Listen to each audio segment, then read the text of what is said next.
Hey, what's up, guys? Charles Van Mediva here again. I've got a special guest here with me today, Joey Bergandi. Welcome. Thank you. He is the founder of Velocity Realty down in La Mesa, California. Yes. And going gangbusters.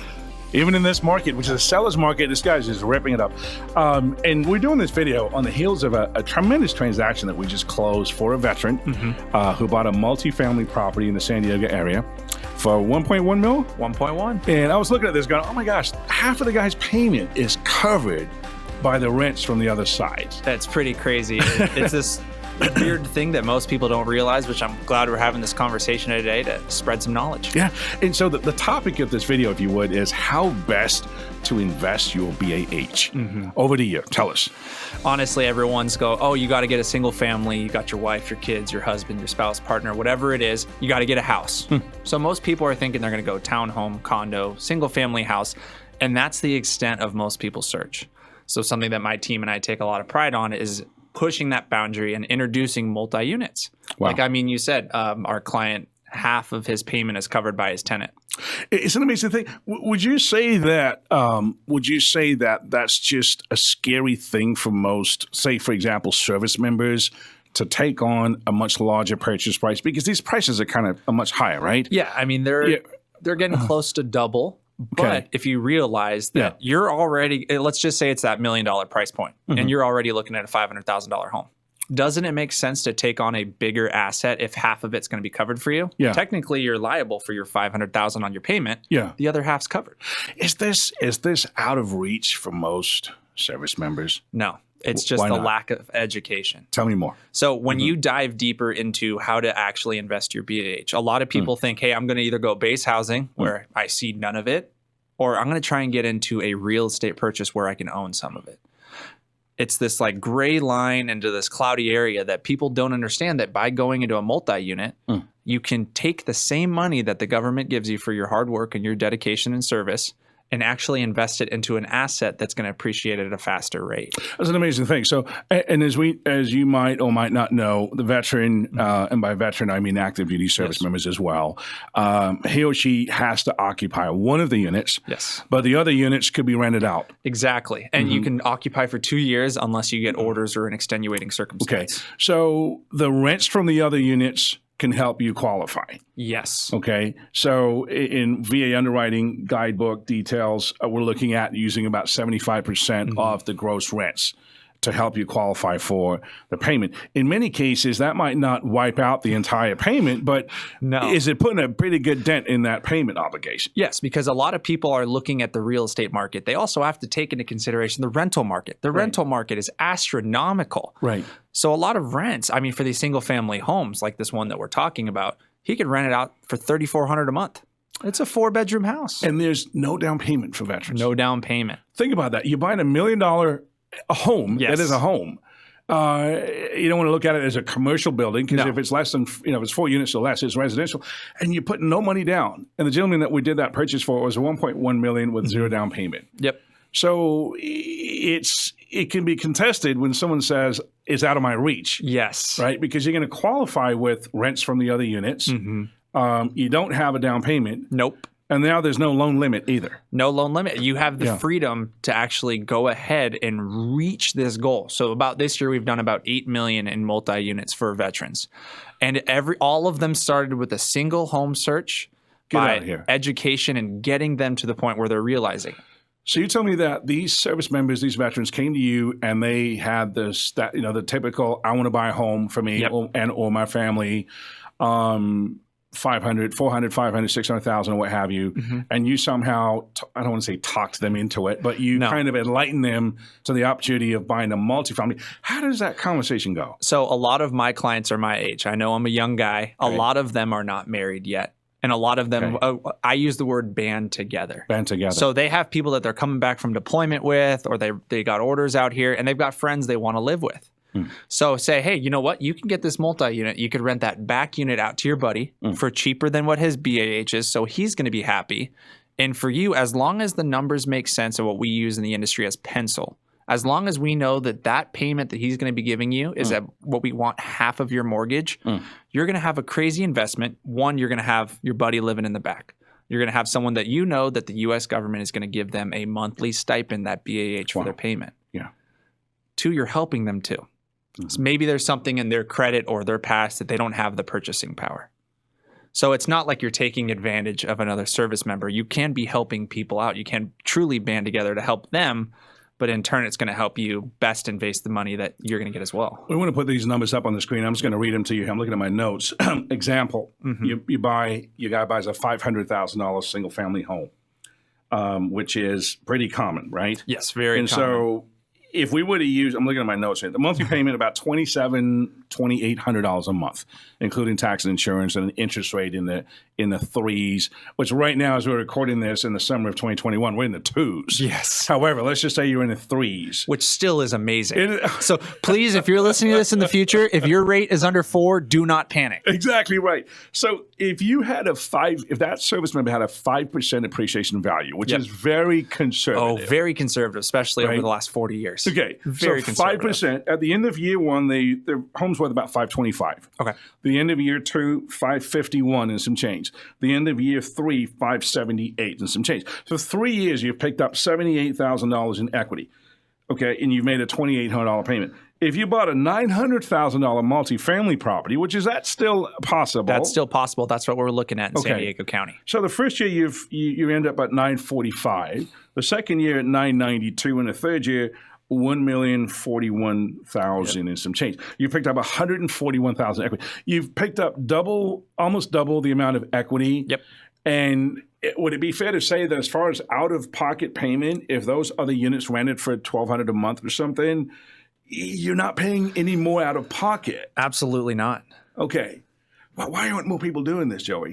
It's the lack of knowledge, I believe. And something that I help my families with is a lot of these guys still have another 6-8 years on their contract. Wow. So when, like I have one right now that he got orders out and we're going to rent out both properties. He's been there for 2 years. Technically, he can do this. His whole mortgage is covered. He's leaving San Diego with an $850,000 2-unit in Imperial Beach that's going to be covered monthly. And he had all that equity. He actually pulled some of it out. And instead of going 0 down on his next house, I think he's going out to Carolina. He's putting all of it down. I think he's putting 120 down easily. And then he bought a truck. He bought a boat. But all of this stuff that he's a 29-year-old and he has all this freedom because he made the right investment. Here's an amazing thing, right, with the VA home loan program. I mean, you buy these multifamilies, no money down. You move into one of the units. As a matter of fact, technically, if 2 veterans bought together, they could both move into one unit, a 2-bedroom unit, and rent out the adjacent units, right? Maximizing the rental income. Yes. But what you can do is, as time passes and that thing appreciates in value, you can go in and refinance that whole property into a conventional loan and free up and release your VA entitlement so that if you do get PCS orders to Hawaii or wherever, Quantico, whatnot, you can then go over there and buy a principal residence with your VA fully intact. Yes. That is building wealth. Because what's going to happen 3 or 4 years thereafter? Exactly. It's going to keep doing the same thing. And a big thing, especially with my millennial generation, is everyone, if you're on TikTok, YouTube, Facebook, all these stupid videos on building generational wealth. Right. But these people are going out, they're buying their expensive coffees, they're going to buy a sweet car. But if you are coming into the military and you have orders to San Diego, one, you're going to have one of the highest BAHs in the country. Why not invest it the right way? And you really can get this generational wealth where you're getting let's just call it $1 million asset that we know is going to continue to appreciate. As you said, you refinance to a conventional, you have your entitlement to go get your next home, but you still have this asset appreciating in one of the hottest markets in the nation. That's an amazing thing. What do you say, Joey, to the service member that says, I'm scared. I've never been a landlord before. I never collected rent before. I've never got up in the middle of the night to go fix this guy's toilet. I'm scared. I don't want to be a landlord. What do you say to that person? Have you ever ridden a bike before? Of course not. Of course it's a scary thing. You're going to get into something that you've never experienced before. But everything you're going to learn, you're going to go through the process, you're going to deal with the tenant, or my favorite thing, get a property management company. Did you hear that? Get someone to manage it for you. Yes, someone might say, hey, you know what? I got to pay them $250 a month. But that $250 a month is going to take so much off your plate that you can free up to do what you actually want to do. And line that $250, which is what, $3,000 a year or whatever, against the appreciation. I mean, you're picking up $40-something thousand a year in the San Diego market, which is very conservative. Very conservative. I mean, like as you just said, would you give me $3,000 if I was to turn around and give you 41? Dumb question. Exactly. Right? Really. What else do these guys and girls need to know if they're looking at multifamily and they're going through this paradigm shift in their mind? Hey, I've been looking for a single family home like everybody does with a pool and whatever, and now I'm going to go be a landlord. I'm going to get a couple of buddies or strangers to come live next to me. What else do they need to know? So first thing is, this is not a shot at anyone in the industry, but if you're working with an agent, ask them if they have done multifamily purchases before. Because as an agent, my first one, this was about 4 years ago, I was looking at it, I was like, wait, I need rental paperwork. This is a purchase. Why do I need rental paperwork? Oh, I need all their tenant history. Wait, we can do a background check on those tenants. Wait, we can evict. There's so much that goes into it that number one, you need an agent in your corner that knows what they're doing. Wow. The second thing is also do your own research. One of the flaws in real estate is all these consumers or buyers are leaning on their agent, thinking their agent knows everything and tell them things. As a consumer, do your own research. Now, for me, I look at them like everyone should do multi-unit. My fiance and I are looking into it. Wow. It's a smart move. Yeah. But it also isn't for everyone. If you do overstress and you overworry, of course, my number one objection is get your property management company, but also get one that is reputable and you trust. Right. How does someone get a hold of you? You're obviously in the trenches, putting people in the homes, not just veterans, but putting buyers in the homes, selling homes. And you, in working with Joey, I'll tell you, he's very engaged in the transaction. Some agents that we work with sadly go AWOL right in the middle of escrow, but you're constantly looking in, seeing what's going on, looking out for your client. How does someone get a hold of you if they want you to help them? So my website is velocityrealtysd.com, or if you want my personal number, it's 408-603-6800. I take a lot of pride in that. I mean, you can call me in the middle of the night. I took a call last night at 10:45 and I was asleep. And I answered it, and the guy told me, he's like, can we show up home this weekend? I said, text it to me, and I will get back to you in the morning. But it's something that we really pride ourselves on at Velocity Realty, is this thing of being available. A lot of agents think, hey, I'm busy, I can't do anything. And right now I've got 8 in escrow, but I still have the time to come here because it's actually managing things. And making sure that expectations are met. That's awesome. Setting expectations. Well, thanks for coming in today and giving us your expertise. I know that transaction that we just funded, a VA loan, was kind of an eye-opener for me because it just reminded me that we need to be putting that message out there to even our younger military service members that have an opportunity to begin early building wealth, and they have to just think differently. Right. And don't think that you're taking advantage of people. That's something I've gotten a bunch. I mean, if you and your platoon are coming down here and no one wants to buy and you do, buy the party house. Who cares? Get a house for everyone to live together. And make your BAH work for you in a better way. Is there more inventory? Well, let me rephrase that. Is it easier to get in on multifamily inventory than single family? I'd say it's about the same. About the same. So what I see is if you're still writing offers on homes and there are conventional offers that are putting more than 20% down, you are in the right area.